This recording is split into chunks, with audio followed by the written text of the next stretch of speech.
Hello, everyone. It's Patricia Warby, Alchemy Therapies here. And today I want to talk about perception. I want to talk about reality. I want to talk about all the things we take for granted as being an absolute thing out there that we take in information from. And actually, the latest neuroscience is telling us quite the opposite. Now, you may be aware I've covered a little bit of this with the work of Lisa Feldman Barrett. I'll include a link to that in the description below and also above. But I watched a fascinating video from 8 years ago by Dr. Anil Seth, and he's a researcher at the University of Surrey, where I studied. And he's looking into consciousness as a multidisciplinary task. You know, he's got many different people working with him from all different disciplines. So they're looking at the sort of science basis, they're looking at the philosophical basis, and indeed his experience with perception is really radical. Okay, now like Lisa, he believes that we don't experience an actual reality, we experience a virtual reality that is constructed right here in the brain. And he uses lots of very clever puzzles and experiments to show that the brain constructs its reality from both the sensory input that it's receiving. Yes, that's a very important part, but also the prior experience the brain has had of making sense of your world. And so it's a perceptual prediction. It's a prediction, not a perception. Okay. It's not an actual real-time understanding of the world, but a construction in the context in which it occurs. One of the experiments he shows is with a false hand. And if we put a false hand in front of a person and we hide the real hand, and we stroke both hands at the same time, the real one and the false hand, the brain, because it's looking at that as if it's real, because the other one is hidden, actually starts to assimilate the information from the false hand. And when somebody goes to stab the false hand, the person flinches. This is interesting. Okay. Now, so to understand that we don't just passively perceive information about the world out there, but we construct it both from external clues, but also internal clues. And the brain then makes its best guess as to what's happening, would explain that experiment. So the brain decides that this hand, because it can feel something being stroked, but it can't see it, that must be the hand that belongs to it. So it's a really weird thing, but that's what the brain does. It constructs its real-time readouts. So the world is generated from our brains, and that's, you know, no two people can be said to be experiencing the same reality. That might explain a lot. And we also get input from the inside out, basically, as well, not just external signals. So what's going on inside our bodies, inside our brains, you could call it a controlled hallucination. Caused a great deal of mirth in the audience when he said that. You know, we're in a simulation, we're in a controlled hallucination, and that's why often we miss things that are obvious, or we construct an alternate reality despite evidence to the contrary. Another example he gave was of a highly distorted auditory track. He played it twice. It just sounded like bleeps and boops, didn't sound like anything at all. Nobody could make sense of it. And then he ran the track that it was based on, which was saying a simple sentence. And once you'd heard the simple sentence, the altered track, then the brain made sense of, and you could hear the words within the track. So very hard to explain that one, but you'd have to watch the original video.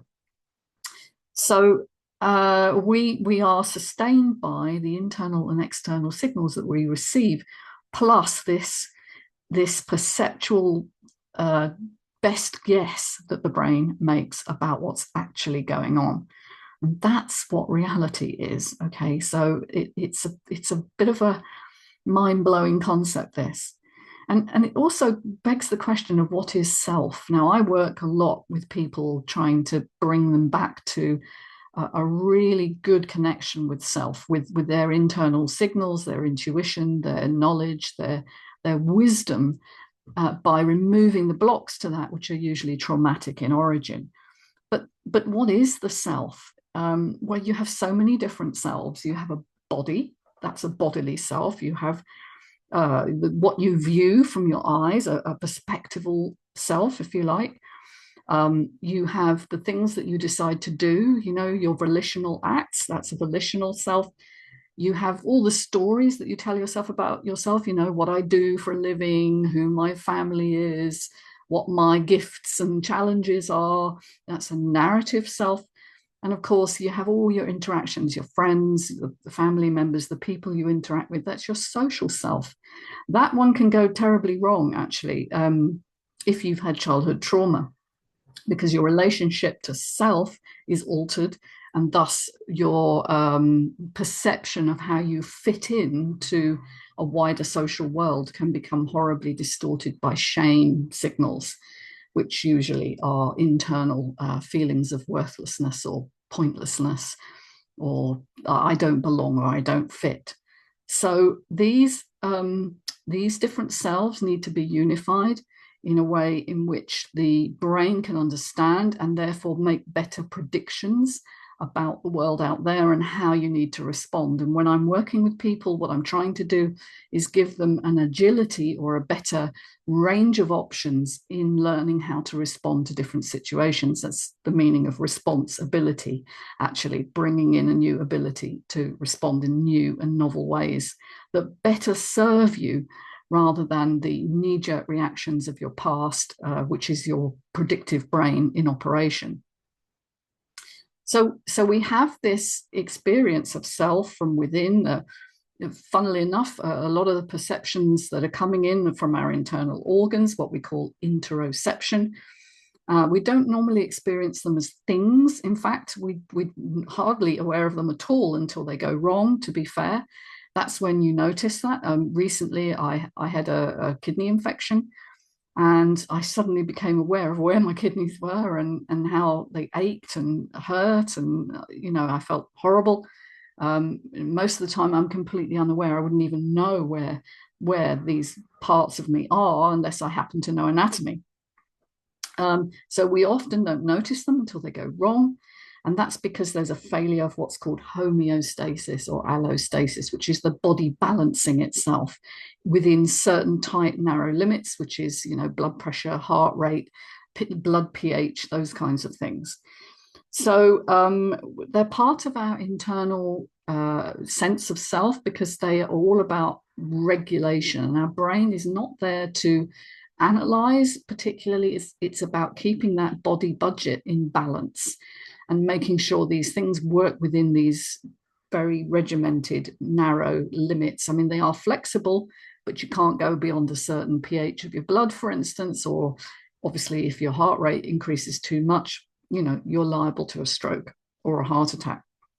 So it's really a biological mechanism. And this is what Anil, he believed, therefore, that there is a vast distinction between consciousness, which is what biological beings have, and some would say rocks and stones and planets have, but that's perhaps a step too far for many people. But let's limit it for the moment to biological beings, because we have this internal sensation of selfhood. And he believes that therefore AI, no matter how intelligent it gets, will never have a physical body and therefore cannot mimic consciousness, which is the input of both these things, the external world and the internal sensations. So it's largely a predictive, perceptual construct again, but it's all about keeping these biological mechanisms working well. And therefore, how we perceive ourselves is very distinct to how an artificial intelligence perceives itself, because it's just running algorithms. And yes, the algorithms can get more and more sophisticated, but they can never mimic what actually happens within a biological animal or plant. So I think it's food for thought. It was a really great presentation. He's done a few more up-to-date ones as well, which sort of add something to that. But I think the work is so, so important for us to understand our place in the world. As he said right at the end, you know, we're not separate from nature, we're part of nature. This is really important. And therefore, you know, what happens to our environment makes a difference to us. And therefore, we need to take stewardship and responsibility for what we do to the world outside so that we actually in balance and in harmony with our ecosystem, both internally and externally. And so I think it's a message of hope, actually, to understand the nature of being alive. Now, if any of this sounds interesting to you, you want to explore deeper, I run a monthly community session. It's a drop-in, and you can take part. It's once a month at 4 p.m. UK time on a Wednesday. And I often cover topics just like this, but in a lot more depth. And I have presentation slides to back it up. So if you'd like to take part in that, please find me on alchemytherapies.co.uk and go to group sessions in the booking tab. If you are interested in working one-to-one to resolve some of your blocks to healing, you can contact me on the same website, but you'll see different information there about working one-to-one. So looking forward to hearing from you. Take care, everybody out there, and see you soon. Bye for now.